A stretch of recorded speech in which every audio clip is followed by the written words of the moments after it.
హరీష్ రావు గారు సార్ మీరు అన్నట్టు నేను వీడియో మీరు అనుమతిస్తే చూపిస్తా అన్న తప్ప నేను చూపించే ప్రయత్నం చేయలే. I seek your permission. సరే అధ్యక్ష, ఇదే కోమటిరెడ్డి వెంకటరెడ్డి గారు ఆనాడు కేసీఆర్ గారు అసెంబ్లీలో కాళేశ్వరం ప్రాజెక్టు మీద ప్రజెంటేషన్ ఇస్తే మా ఉత్తమ్ కుమార్ రెడ్డి గారు. హరీష్ రావు గారు ఒక్కరి మీరు మీ సమయాన్ని మీరు సద్వినియోగం నా రిక్వెస్ట్. మీకు ఇచ్చిన సమయంలో మీరు సబ్జెక్టు మాట్లాడండి.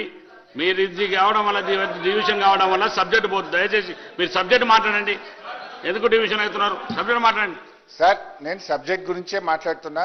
ఇప్పుడు మంత్రి గారు లేచి నా మీద 20 నిమిషాలు మాట్లాడితే నేను 2 నిమిషాలనే చెప్పుకోవాలి కదా సార్. మీరే అనవసరంగా ఇప్పటికీ 5 సార్లు డిస్టర్బెన్స్ అయింది నాకు. ఇప్పుడు ఇదే వెంకటరెడ్డి గారు ఆనాడు కేసీఆర్ గారు కాళేశ్వరం ప్రజెంటేషన్ ఇస్తే మా ఉత్తమ్ కుమార్ రెడ్డి గారు ప్రిపేర్ అయి రాలేదని పోయిండు. ఇది కరెక్ట్ కాదు, మాట్లాడేది ఉండే. కేసీఆర్ అద్భుతంగా పనిచేసిండు, కాళేశ్వరం ప్రాజెక్టు చాలా గొప్ప.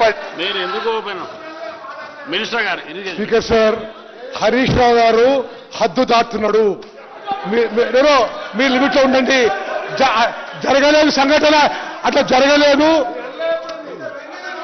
మీరు అట్లా సిగ్గుండాలే. 1,00,00,000 కోట్ల ప్రాజెక్టు నాశనం చేసి ఇంకా నవ్వుతున్నాం. మీదకని నవ్వుతున్నాం. సిగ్గుండాలి నీకు.